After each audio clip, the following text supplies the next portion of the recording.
Yeah, man.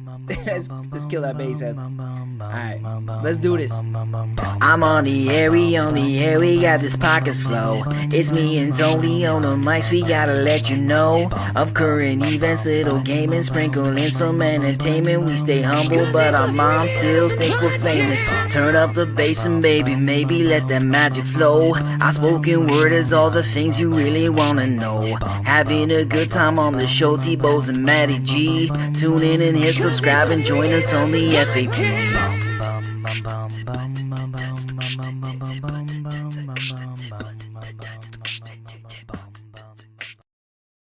Welcome everyone to the Freaking Awesome Podcast. I am your host Anthony Bowes, and before we get going today, I'd like to give a shout out to our sponsors from CR Saber and Blue Bull Saber's Shop to channel, of course, your inner Jedi and or Sith. If you're looking to pick up a lightsaber for yourself, for cosplay, for any other type of fun, check out CR Sabers and Blue Bull's Saber Parts Shop. Throw a link up throughout the show, and of course, you can always jump over to our website and check out our sponsor section there. Now, I got to talk to you. We've got a wonderful guest today. I'm actually super excited because he is here in our own hometown of Kingston, Ontario, which is super rad, which we actually don't really get a lot of. But without further ado, we, of course, have Rich Tyo from JukeBox County. Rich, how are you doing today? I'm pretty great. Yeah, nice to be here and nice to be representing Kingston. Yeah, I know. It's actually really funny because a lot of our guests, of course, are out of the California area and LA, and of course, when we're talking to them, they don't understand the struggles of a Canadian winter, and so it's kind of nice to know that you're struggling along with the rest of us at this wonderful minus 25 degrees Celsius, and enjoying each day as it comes, but. Wow, lots of layers, you know. Yeah, you really, it doesn't matter. Like if I'm inside, I'm too hot. If I'm outside, I'm too cold. And then of course the reverse is in the summer. I'm too hot outside, and inside I'm too cold. So I just can't win. I'm gonna have to find like that perfect country eventually to move to. As long as it continues to have Canadian healthcare system, I'll be happy. So. The place to pay. Yeah, exactly. Well, it's I generally joke along, but. The one thing Canada does right, at least, is our healthcare system and alcohol. We seem to do okay with those two things. And coffee. Oh my God, have you ever had U.S. coffee in your touring? Have you ever had a cup of coffee in the U.S.? No, I've had some European coffee because I thought it'd be worthwhile, but I never have it in the States. Wow, I got to tell you, I was down in New York with my wife. Well, I guess it was a couple of years now with COVID and everything, but I couldn't believe I got a cup of coffee down there. And first of all, they charge you a tax on coffee. There's a coffee tax. Yeah, which is strange. It's not like just your regular Canadian tax or you got your GST and stuff like that. It's a special tax for coffee drinkers. So you're getting punished already for drinking coffee. And then the second punishment is actually the coffee itself, which is I can't describe it other than dishwater. It's really weird. It's like really watery. There's no real taste to it. It doesn't matter what you put in it. You cannot make a decent cup out of it. And God knows I've tried. So, even, and the closest thing is like Starbucks that you can get a semi-decent cup of coffee, but even then it's still different. I don't know what they do differently. I don't know if it's the water or the process, but it's so weak and weird. But be aware. So I would imagine, at least with European coffee, you get it done on some traditional espresso systems or like a French press or something. So, you might eke something out that is, somewhat comparable to home, but I don't know. For me, I'm a bit of a snob when it comes to chai tea, Yes. You get the stuff that's just the syrup, and I can't handle that. I like the real herbs.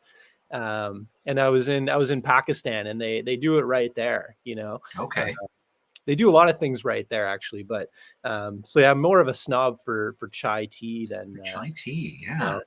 Yeah. I went through a chai tea phase. I really enjoyed it. My mother-in-law actually really loves if you get a white hot chocolate from Tim Hortons with a chai tea bag in it. I've never tried it myself. I heard it's absolutely phenomenal. But I don't know if that's like one of their secret menu items or what it is, but I think it's going to be worth a try because what I've always thought, like I did enjoy chai tea back in the day. I mean, I got to try to maybe bring it back at some point and see if it was what I remember it. I'll make you some homemade sometime. Yeah. Once you get the Rich T, you know, the Rich Tyo tea, you know, you can't turn back. It's Right. the real deal. Yeah, I was gonna say you can start selling that out at the show, and Yeah. custom brand. Maybe work with the chai tea company. I see future marketing happening here for you. So Well, it's funny because I did a GoFundMe campaign for the album, and hmm, you have those perks of like, oh, if you pay $50, you get a T-shirt and this, and the $1,000 option was like, you get the record and the CD and all this, and my secret chai recipe. Nobody that's bought awesome. it, so it's still an unknown secret recipe. Really, nobody jumped on it just for the the chai tea recipe. So Yeah, I don't know. yeah. Maybe you should have placed it as world famous chai tea recipe. Next time for sure. Yeah, you got to really upsell that. So Yeah. Add mushrooms or something, maybe. oh my god, yeah, you definitely have there would be a secret recipe that with her long lasting enjoyment right there, I think. So, Yeah, the ceremonial secret chai tea recipe. They'll have to just read between the lines and that's hope right. that they know. When it says then settle down in a padded room while enjoying your tea. Yeah. Take 5 hours after to not drive, and no phone calls, get some nice music and relaxing vibes. Have a chai tea buddy just to supervise you. Yeah. A little chai sitter, Yeah. Oh my goodness. So excellent. So let's talk about first of all, let's talk about your experience of getting into this. I mean, is this like a first I would say a first venture for you, because I know this is kind of a second EP for you, but is how long have you been in the music industry, I should say? Well, I think in a lot of ways I feel like I have a unique entry in music because I didn't really grow up with music at all. I was raised by a cop, and I didn't really get schooled in any music at all until probably, late high school. My sister had a boyfriend who's now her husband, who was in a lot of punk bands, and he was into the Beatles, and I got into like Pink Floyd. And so I started to become more of like a fan of music, like really passionate about the kind of old rock and roll and things like that. Yeah. And then not until I started working at the Hard Rock Cafe in probably like first or second year university, when I met some dudes that were sort of, they were like the people that would just be like, let's play, like, who cares, about skill, just come and play and like do some poetry. So I did a lot of poetry back then. And then a buddy of mine, Corey Murray, who wrote a couple of these songs on the album, he and I used to write songs. So he would do the guitar, I would do the singing and the melody, and I would do the songwriting. And then we would basically have a song out of it. He'd be doing the guitar, and then I slowly learned how to play my own music. So he taught me how to play those songs on my own. So I was like, sweet, I can now sing and play guitar. So that was no need for you anymore. No. Yeah.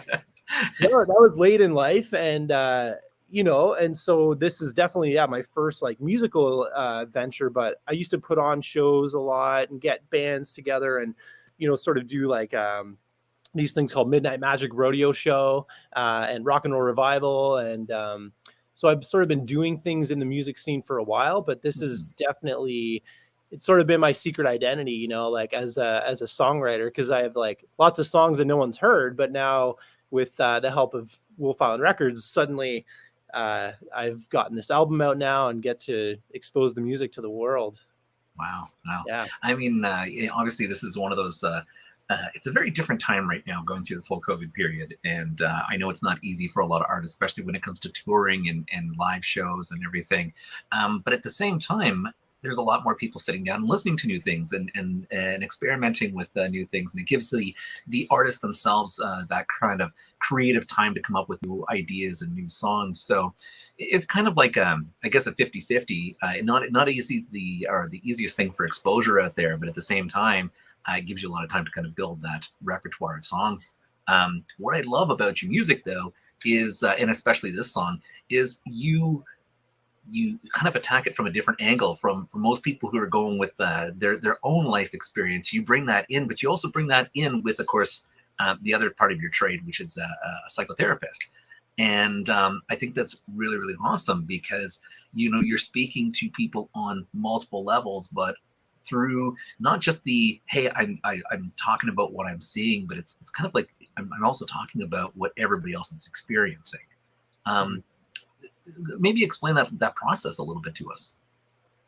Yeah, I mean, I'm hugely influenced by a lot of the, we'll say the symptoms of mental health, but then a lot of the deeper structures that in a lot of ways are the causes of a lot of these, the suffering and the mental health stuff that's going on. And so, kind of using music as a way to try to get at those different angles instead of just talking from, my perspective. It's like, how do I take the stories I've heard? How do I look at the structural things? And so it can get kind of deep, but it becomes a way for me to process, the things that I've seen and the things that I've gone through, like working, frontline mental health for years, working as a crisis worker, and then seeing the power of music, and seeing how it really can help you to like feel a sense of belonging and a sense of like, oh, okay, I couldn't name that, but now I've heard it and I know that is speaking to my experience, right? And I feel like that's what art and music is supposed to be, in my opinion, is like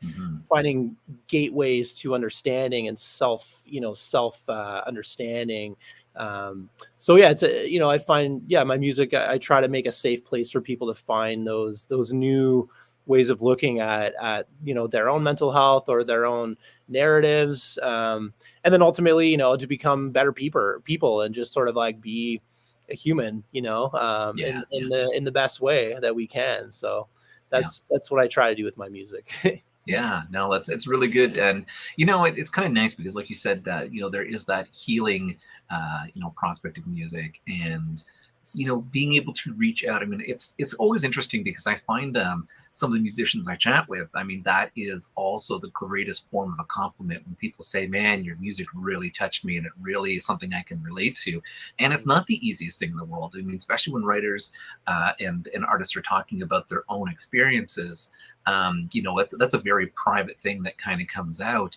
But to know that other people are out there are dealing with the same things or can relate to that music. I mean, it's got to be, it's kind of on its most simplistic level, one of the nicest feelings of togetherness and how your music kind of brings people together.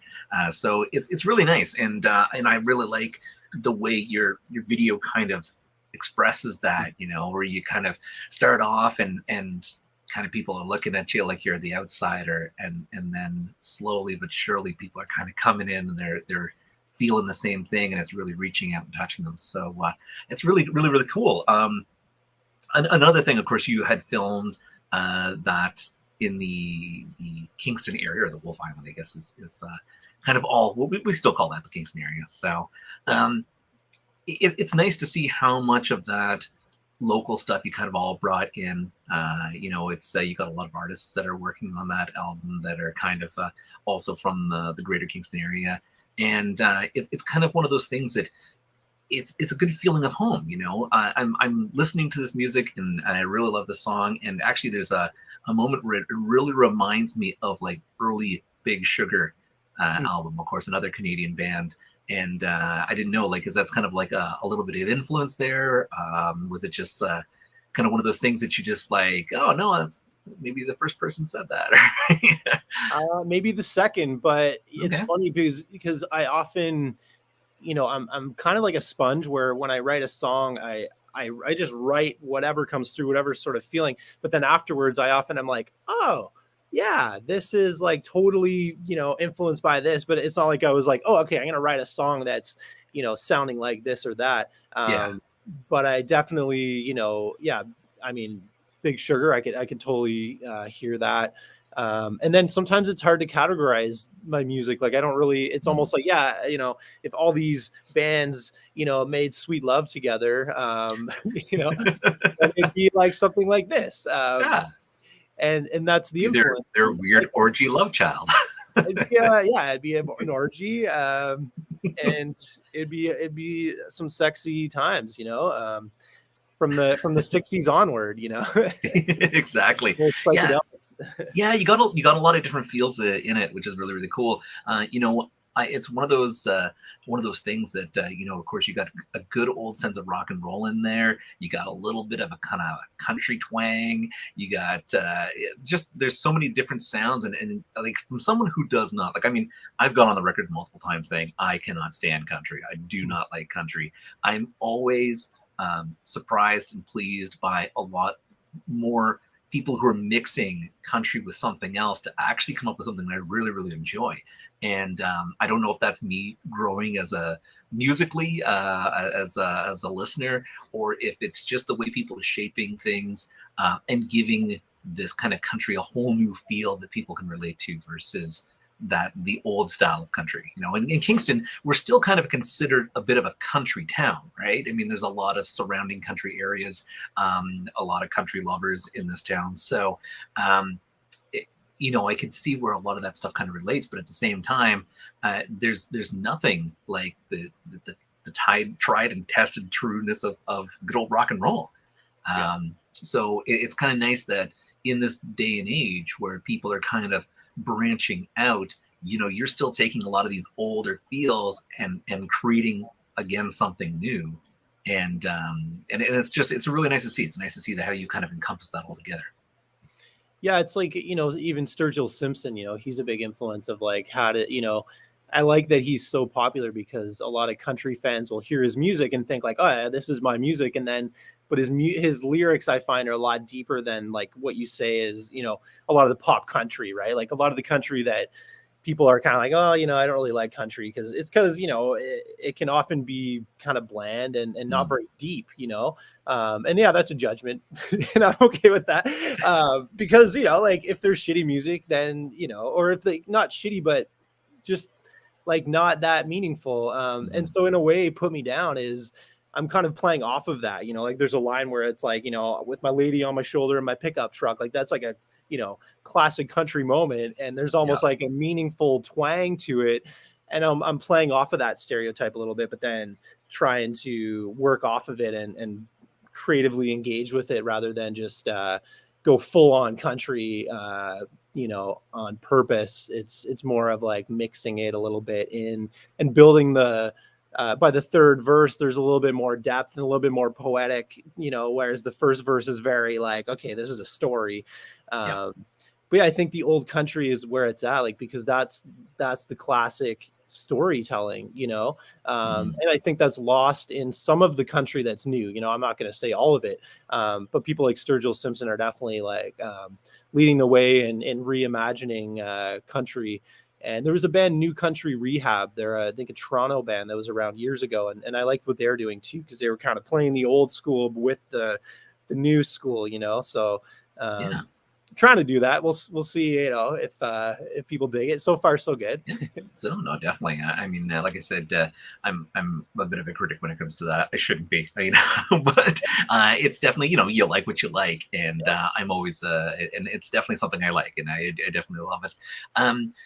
So let's kind of talk about the behind the scene on this one. This song was created, if I remember reading this correctly, after you beat a speeding ticket. Yeah.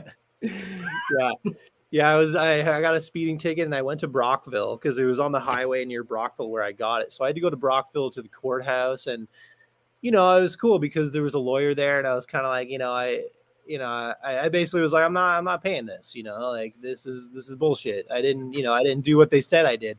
And I stand by that. And then I felt pretty good about myself after it. The recording, like the original recording of the idea was when I was driving, very safely, of course, pressing record on my little recording device. And you can hear my foot stomping. And I was like, I was feeling like $1 million, like, so I had that idea. Then I was just like, feeling on top of the world, like you would when you're like, yes, I don't have to pay that. That's right. And then it was sort of, and then it translated into, like the fuck you to authority, or the, just sort of speaking your truth. But yeah, people used to be like, play the speeding ticket song, way back before it was like on the album. When I used to play it live, it was a fan favorite, I think. It's a fun story. Fuck the police, even though, my dad's a cop. So that fine line of, respect and transcending authority, I guess we'll say.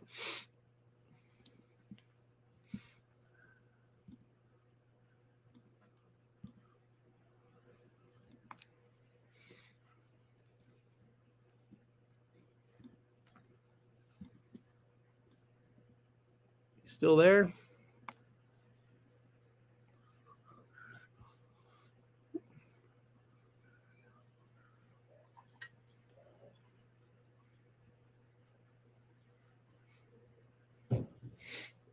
Looks like a bad connection has happened here, and we are possibly still online, but we've lost our host. So I'll drink my fantastic chai, and I will wait to see if he shows back up.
Well, in case this is recording and we need some filler, I just say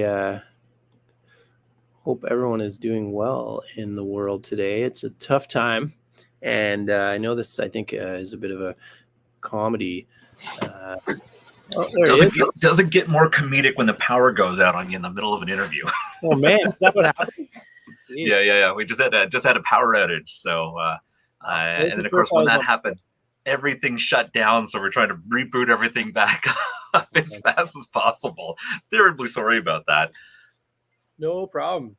I wasn't sure if it was my end or your end. So no, it's good that you kept on going though.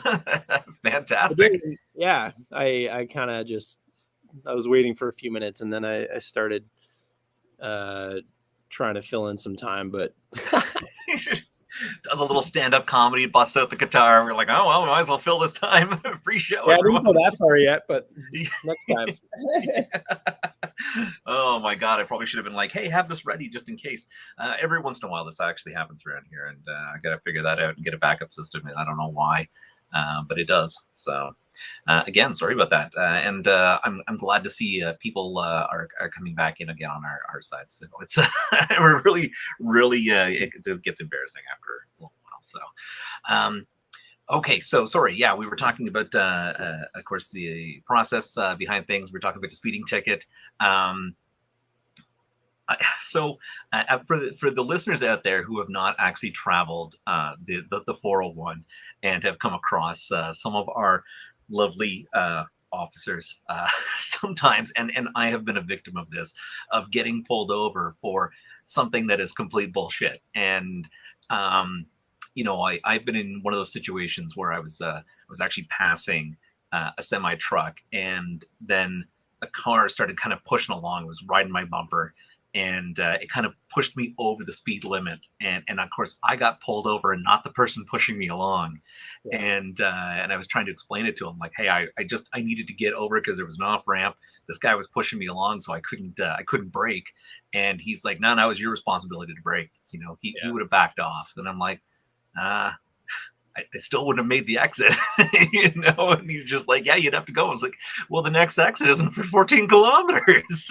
So, yeah, it's unfortunate, but it's good to know that, you can fight these things. And sometimes they just won't show up to fight it, which is kind of cool. And other times they will, and they'll, you get a good judge who's going to turn around and say, no, that's just ridiculous. So it sounds like, you were riding that high. I did not get to ride that high, unfortunately. But they did severely reduce it down to like $20, but That's good. Yeah. So yeah, it's a nice way to feel empowered for 5 minutes, and yeah. if you got a song out of it, then that's bonus, Right.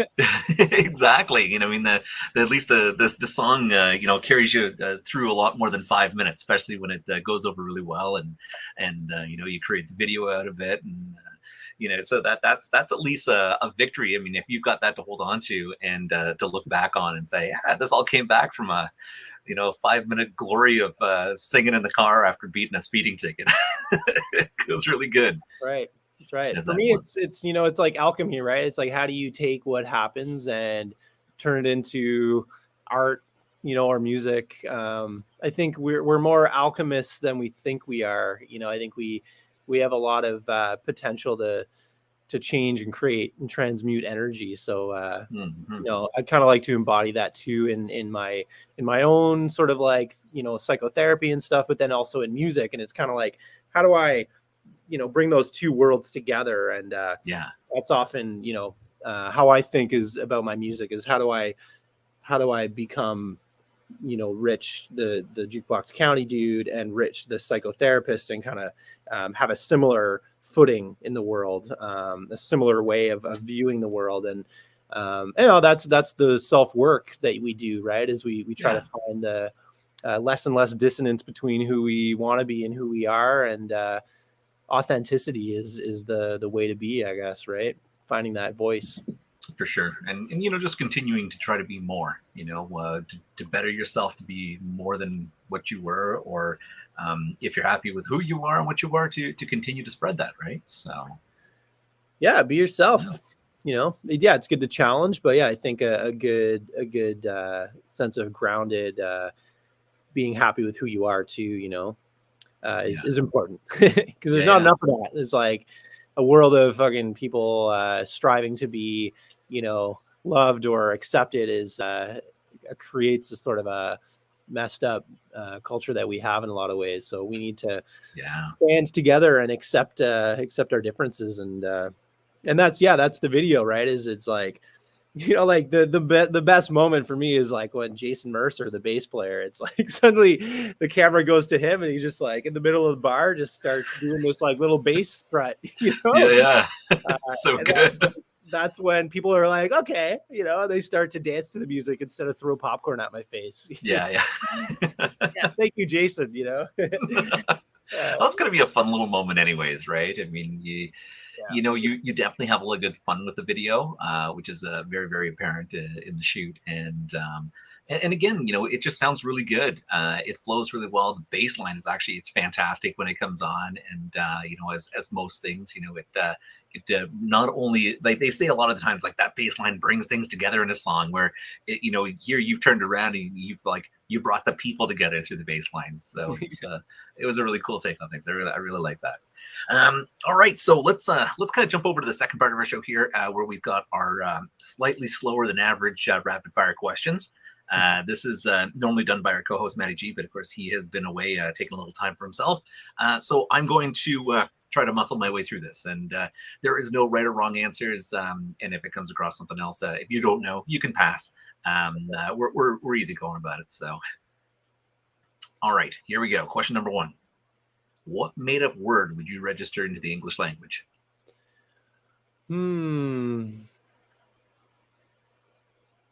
Well, I would say something like alchematize, because I know alchemy is a word, but I think that we could reinvent not reinvent, but re-own the hidden meaning of alchemy to speak to, you know, our ability to change things and create things based on what we're holding on to. So alchematize, and it sounds very elementary too, so for the common folk. Well, it already sounds like a dictionary word. It's fantastic. Maybe it is. Exactly. Well, if it is a word yet, I don't know. I like you said, I know alchemy is, but you know, there's also an old world process and word that doesn't get really used anymore. So yeah, let's bring it back and bring new meaning. That's cool. What's the scariest dream you've ever had? Let's see. Actually, so recently I had a dream, and basically it was like these two bears that you know, I thought were far away, and I was protected from, but then they started to round a corner where I realized I was going to be exposed to their claws, and so to be seen and chased by two bears in the wilderness, I was very grateful to wake up before they got, because you don't want to, even in a dream, you don't want to feel that, you know, you don't want to feel the attack of a bear. So bear attack was really scary. I don't know what that meant symbolically. That could also be scary, but that'll be the next time we chat, maybe. That was scary as hell. I you know, as a young child, I experienced that. We used to live in BC. And my mom and I were out walking, and we came across a black bear, and it kind of came at us. And my mom kind of grabbed me by the arm and ran so fast, my feet weren't even touching the ground. And so it was. I don't know. They say don't run away, but I think we lucked out with a black bear versus. I was going to say, don't they say not to run? But hey, I'm glad it worked. That is the mom's prerogative, you know. I know my wife would turn around and just punch the bear in the face. So everybody's got their own ways. Okay, I always love this. What people come up with this one. If you could have a superpower, what power would you want? Oh man, so many options. It would be cool I would like to travel through time. You know, like kind of like, you know, I think in Superman, he like goes around the globe. So, you know, because it would have to be without a machine. It would just be like, okay, you know, back to like 1920s, you know, get some cool lingo for the next song or something, you know. And then I'm into, like, you know, especially with my music, I'm into like sort of sci-fi stuff. So it'd be cool to glimpse into the future, you know, and come back with some gems too. So yeah, probably time travel. That'd be kind of neat, as long as I'm not going to mess with the timelines and screw people up and, you know, make people that were alive not be born and stuff. I don't want to do everything like that, you know. But you know what? That's always the funny thing, because I'm a huge sci-fi fan, and you know, I do love the concept of time travel. I hate the repercussions. I hate the fact that it doesn't matter. Like you step on a pebble and it could turn around, and it drops down and turns into a boulder at some point and kills somebody. And it's just like, I'd hate to have that constant paranoia of like, what am I going to do that's going to harm the time continuum? So, but I get part 2 of the superpower is the harmless portion of it. Right. Well, just imagine how many times you know, you'd start just time, like your whole life you would just be time traveling to try to fix your previous mistake, right? Yeah, exactly. Or you'd be if not, you'd have to be a supervillain, because you'd just be like, I don't care. You know. Yeah. Oh well. Actually, I just thought of it. There's a song that I wrote that it's not out yet, but it's one of my Astro folk songs, and I like to play, like, I'm a big fan of the band Ween, and their ability to, you know, move through different genres. And so there's a song, it's kind of like a punk rock or almost like a metal song, and it's called Time Traveling Misfits. And it's sort of about these dudes that go back in time and like mess with history and stuff. And I use like real moments in history to kind of like, so anyway, it's I guess I've already thought of that sort of time travel to kind of like tweak history and kind of a little trickster to it, you know, but nothing big, but that song probably won't be recorded for years, but when I get to my metal phase, I'm ready. You know? Unless you learn to time travel earlier, in which case it could be next week, right? Like You you never never know when know. the song Yeah. will come out. So It's out yesterday. Yeah. that's right. So, by the way, I just released it. Yeah.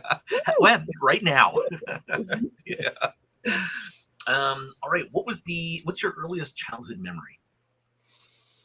Well, sometimes memories, they're either like you actually remember them, or it's like your parents have told you it so often that you don't know if it's that you're remembering it. But 100%. The youngest one for me would be, I was like licking the icing off of all the cupcakes, and my parents caught me. It's like I didn't want the cupcakes, like I wanted just the icing, so I was just licking them all, and I didn't think anything of it. So that was probably like 3. And I don't know if I remember anything earlier than that. I feel like it's harder child fashion. Yeah, it's kind of like things aren't as connected then. It's sort of just a lot of sensations and lights and sounds, and probably takes a while to actually consolidate some memories. But I think that's called a sugar high. Yeah, oh yeah. You just wrote that out for the next 5 years. Yeah, I gave up sweets for a while after that. By choice or by force? Probably both. It was like, okay, that's enough for me. And then my parents are like, you're not getting any. It's like, I made that decision. You're off at least till Halloween. Yeah. What makes you happiest?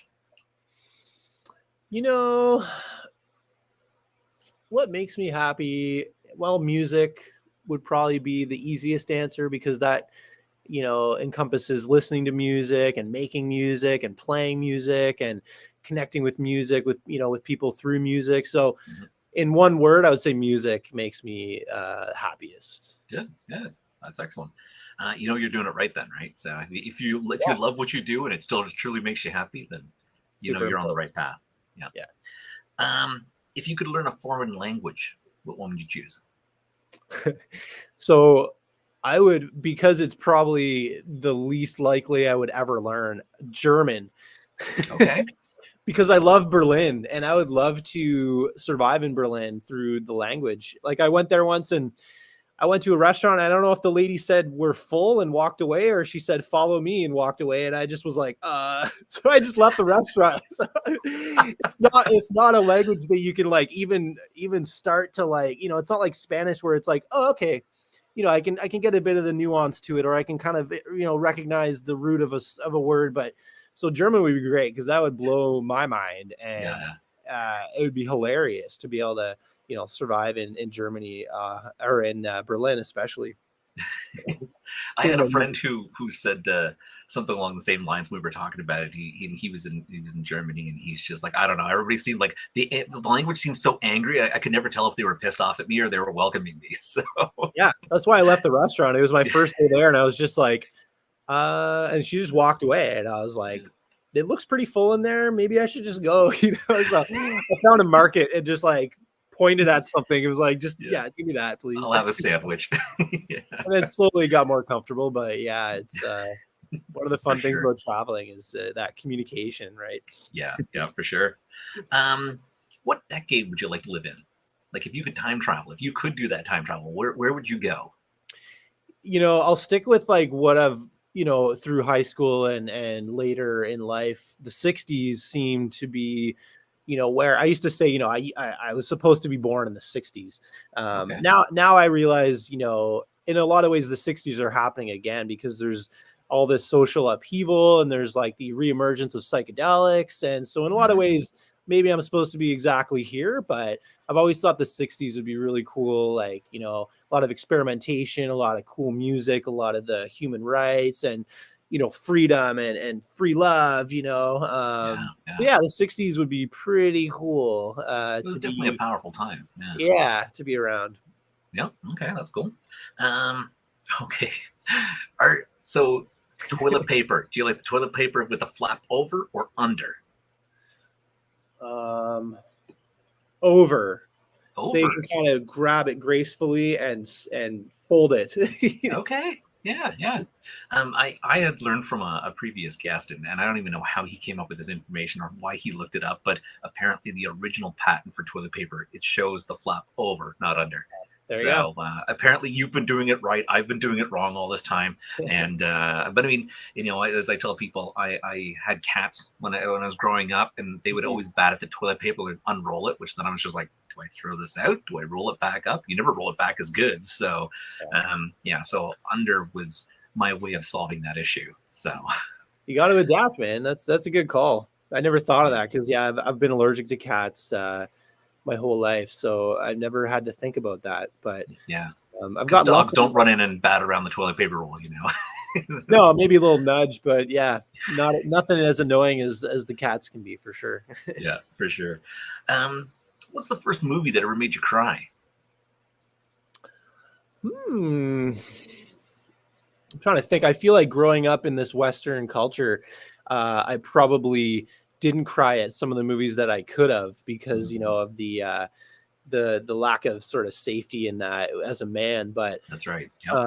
For sure, a movie, it's a bit newer, so that speaks to I guess being more comfortable as I've grown up. But I think it was Interstellar. That was a powerful one because I have a daughter, and so there's sort of just that, there's outer space in it, and there's sort of like the connection with the daughter and reconnecting with her, but then like losing time, and so there's a lot of like grief in it and adventure and reconnection. So that's one that probably wasn't my first, but that's one recently that I feel like I could cry,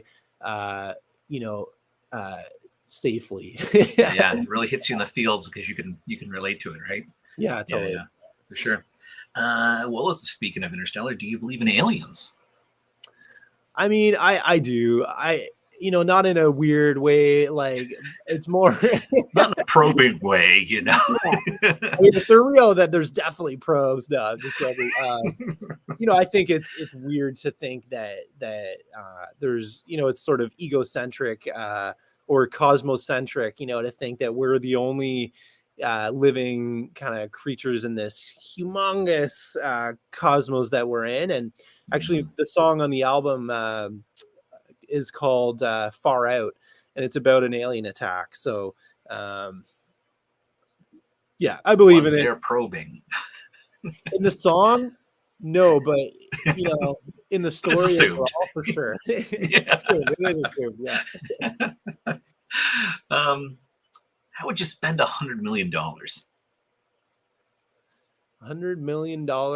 Well, I'm a big traveler, so I would definitely travel. I would probably, I would make this like wicked compound that had, music studio, music venue, amazing food. It would be like, spa and like psychedelic retreat. It would have, kind of everything in one, right? It would just be this place for people to go for authentic human experience. And it would be, because I wouldn't have to make money on it. It wouldn't be sort of bastardized by anything that a lot of things, get sort of broken by, is like that greed. So it'd be a cool place to be, man. Woodstock meets Dolly World. It'd be like, Andy Warhol's like scene, with the, just and like the Ken Kesey acid test back in the day. Like it'd be all that sort of rolled in one with even more, because it'd be sort of futuristic and healing oriented as well. Cool. Be a cool place. It's like I notice a theme happening here. Are you left-handed or right-handed? Right-handed, but I like to think I'm ambidextrous because I like to eat with my left hand, and I think it helps develop my right brain. I always wondered because when I was so I'm left-handed, but when I was younger, I was clear like 100% ambidextrous. Didn't matter. I could pick up a pencil in the other hand and write. And I had a grade. It was my grade 2 teacher or something, and said, "Yeah, don't do that. It's going to mess you up when you get older." Little did she know.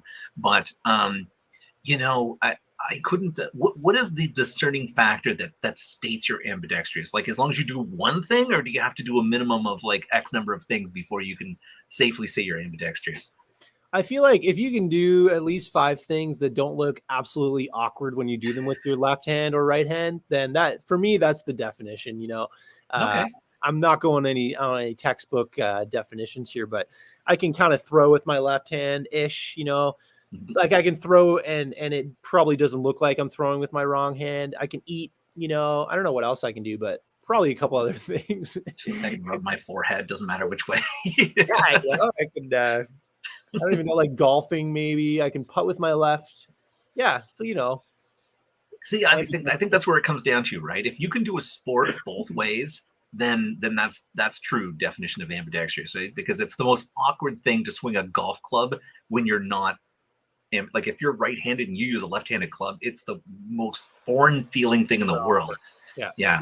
And when I used to play baseball, I could bat left, not as well, but I could hit and bunt left. So yeah, I think I can smoke a doobie with my left hand. So there's like 4 or 5 things. There you go. Yeah. It's funny thinking of baseball because I could throw better with my left hand, but I was also a better catch with my left hand. So sometimes I would catch and then quickly pull off my glove and throw the ball the other way because it was really weird and awkward to try to throw the other hand. So wow. I don't know. Yeah. You probably didn't last long in baseball then, because that'd be you know, that's 3 seconds nobody had time for. That. Yeah, exactly. I mean, at this point, you keep the glove really loose and you just throw the whole glove and the ball and everything. So yeah, exactly. Just take it. What gets on your nerves? On a regular, I would say sort of just judgment, you know, like when people, there's one thing to, you know, to be annoyed by people, but it's when there's sort of this deep seated judgment of like another person, because it just shows more about that person judging in a lot of ways. So I try not to judge the judgment. So maybe I'm contradicting myself, but it gets on my nerves just when there's lack of compassion, you know, and when people think they're up on their high horse and, you know, maybe they're very privileged and just they're blind to, you know, what's really going on, or at least a deeper level. And I saw that a lot in the mental health field, right? So judgment, I think, leads to, you know, over medicalization even and things like that. So yeah, so that's what gets on my nerves these days. It's probably what has. That's fair. What's the last thing you did just for yourself? Well, today I went for a nice nature walk, just for myself. I do a lot of things for myself, you know, a lot of self-care. I need to, you know, I think a lot of musicians need to, but I think, and artists, but I think it's also just, you know, during the pandemic as a psychotherapist, you know, I can't support people unless I'm doing well, you know, so very true. I go for at least a weekly nature walk, and I just take time. I rest, you know, I dink around on the guitar for no reason. So yeah, lots of self-care. And once things open up, I'll probably get a massage, because that's another nice thing I like to do. Yeah, that's definitely a treat.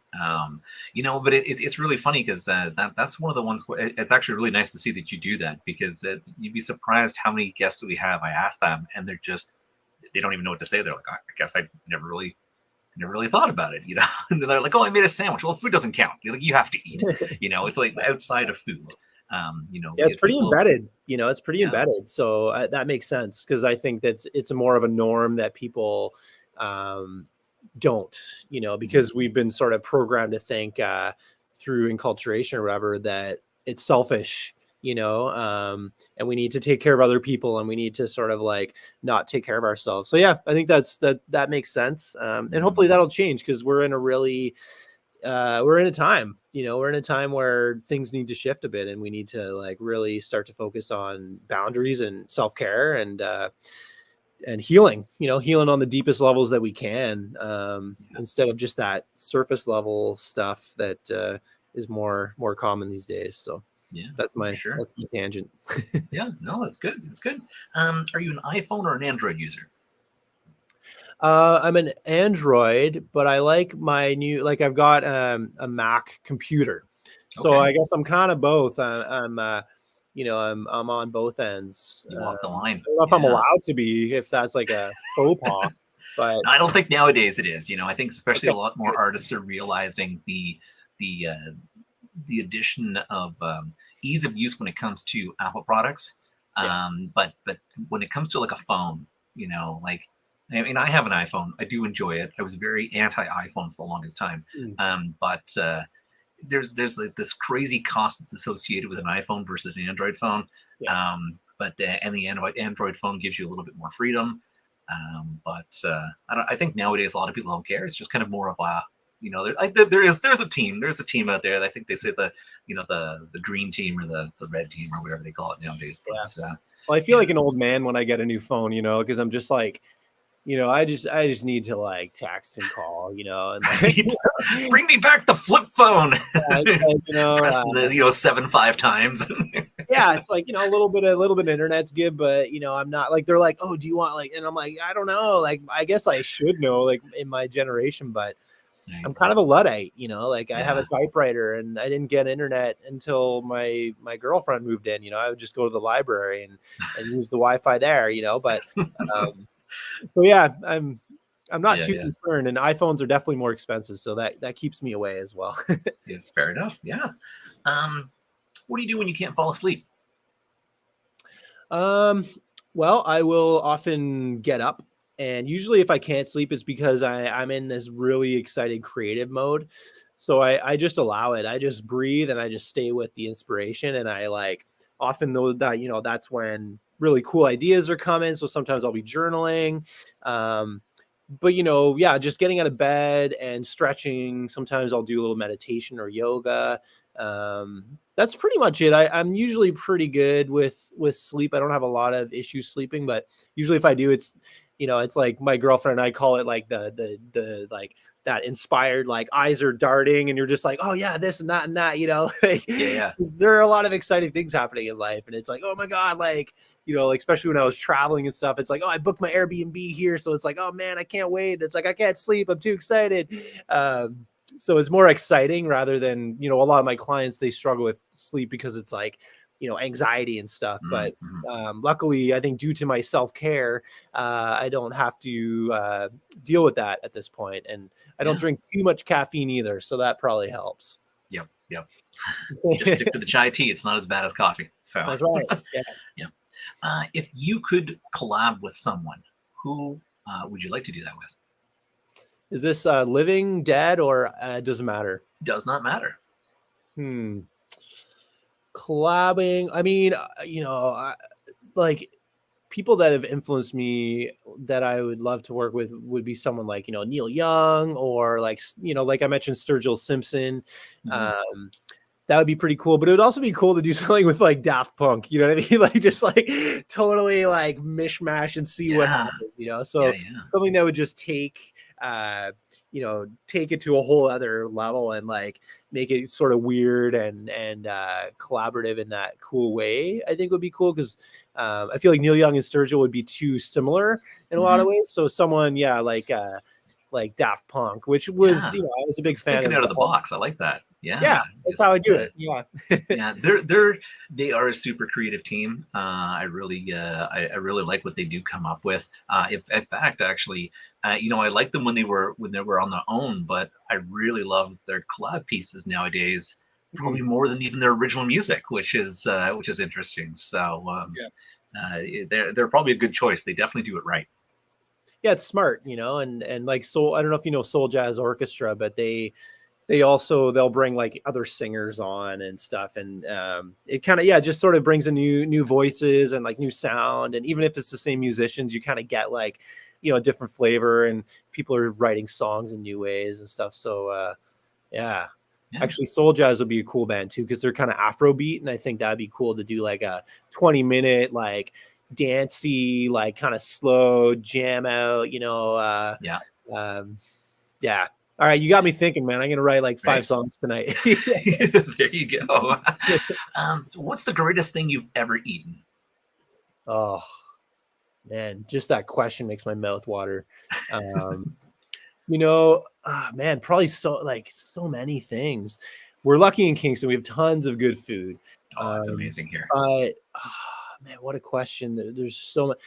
You know, just because I keep coming back to it, I'm gonna go back to Berlin, and I'm gonna Okay. say there was like this really cool place where they had it was a sushi burger, and so the bun was made of like the rice, you know, it was like the sticky rice bun, and then Yeah. in it was sort of like, you know, veggies and like fish and stuff. So it was this, and it sounds maybe not like now that I'm describing it, I'm like, it doesn't sound great, but it was so If good. you're a sushi fan, you So get good. it, right? You're just like, oh yeah, it's fantastic. And if For you're not people a who sushi wouldn't be. fan, then you might be like, well, if it's a burger, you know, maybe I'll do Yeah. it. So Yeah. it Yeah. was good. Yeah. It's funny that you mentioned the kind of like the rice bun, because I've had like an avocado pizza, which is done on like the rice, but it's kind of like a fried rice, so it's very solid. So I could imagine it. Yeah, that's actually kind of a cool idea. So Yeah. Well, yeah, and pizza in Naples was also one of my, you know, one of the best food moments. And they just fill you up there. They just force you to eat more, and then they'll bring over a little shot, and you know, like it's just they know how to do it. They know how to yeah, eat there. So that's anything in cool. Naples. That's awesome. You know, it's funny. I never really thought about it, but it's true. Kingston is very blessed when it comes to the food market, because you know, I lived in Toronto for a long period of time, and everything you could pretty much get in Toronto, you can get here in Kingston when it comes to food. So it's Yeah. very diverse, and I'm if anything, it used to be like, oh yeah, let's go here and get food, and now it's like, where do you want to go? No, I don't know. There's too many choices now. So I guess that's Yeah. if you're a foodie, it's a good place to be, especially when it's not freezing outside, and COVID rules of, you Yeah. know, takeout only. So if you can eat in, it's really cool. Yeah, and they Lots. really emphasize like the local and the fresh, you know. I really like Mhm. that. So I like to know sort of where my food's coming from. A lot of restaurants in town, you know, really emphasize that stuff. So Yeah, yeah, we're well taken care of here in Kingston. We're pretty lucky, I think, you know. yeah, excellent. And the last question I have for you is, what's the most favorite podcast you've been on in the last 12 hours? You know, I think it's this one, I would say. Yeah, the freaking Yeah, awesome podcast. excellent. That's You a know, good I've been choice. on like 5 others in the last 24 hours, but this one was the most fun. Good, So, good. Despite power outages in the middle of an interview, it's good to hear that that you had a good time. I've had a good time chatting with you. Now, before you go, let's talk about some social media. How can people listen to your stuff? You know, they can get to check out the new video, which is really cool. Um, yeah. it's time to pitch it. Um, yeah, so the video you can find on YouTube and just like JukeBox County, and then the song is "Put Me Down," and Mhm. then there's another. So that's the second video I've done. The first video is called "Words," and that's kind of a fun one too, where we're in the back of a pickup truck and playing the music and stuff. So and then I think on my Bandcamp, which is like bandcamp.jukeboxcounty or jukeboxcounty.bandcamp, whichever is the correct one. The videos are on there, and so is the album. And then of course Spotify. So Spotify, just Jukebox County, and then the whole album's on there, Inner Space, Outer Space. And yeah, and then by March and May, I'll be putting out 2 new singles as well. So look out for those on Spotify and probably everywhere like Bandcamp and Apple Music. And Apple Music, you can find me. And then on Instagram, it'll be at Jukebox County 15. And I do some Perfect. fun things on there sometimes too. So Awesome. Very, very cool. For our listeners on the road and who are not listening to the live version of the episode, we'll make sure we put a picture of Rich up under our guest section of the website, as well as all the links on how to get to his social media and his music as well. Rich, I super appreciate you taking some time. Thanks for entertaining everybody when we had the power outage. And, you know, it'd be nice to circle back around and have you on a little bit later in the year and check in and see how things are going and how the new singles are coming. yeah, that'd be great. Yeah, I'm looking forward to them. So definitely down to talk some more about those, because there will be some things to talk about, because there's some fun new sounds coming out of it. It's a little bit different than the album. So Excellent. thanks so much for having me, man. It was a good time, and hopefully, yeah, the outage wasn't too much. I didn't do too much there. I didn't know I was still on live, so No, that's good. You know, you could just sit there, you keep looking in the cameras, like, is this thing on? yeah, Is he it's still like, there? What's good? luckily I didn't pick my nose or do a fart or anything. I don't think Right. so. That's okay. We had a guest once. I'm trying to remember which band he was in. And he kind of got up in the middle of the interview to go to the bathroom, but he took us with him. Oh wow. Nice. So that was a first for us, but no, that's good. It sounds like, and I'll be interested to go back and check out the replay and see what you were doing, sharing all that. Yeah, you'll see a confused man filling up his tea and turning the heating down on the fire. Excellent. So again, thank you very much for spending a little bit of time with us, and we'll definitely reach out and connect with you a little later in the year and have you back and again talk about those new singles. Great, man. Thanks so much. Excellent. Thank you. Have a great evening. Thanks. Take care. All right.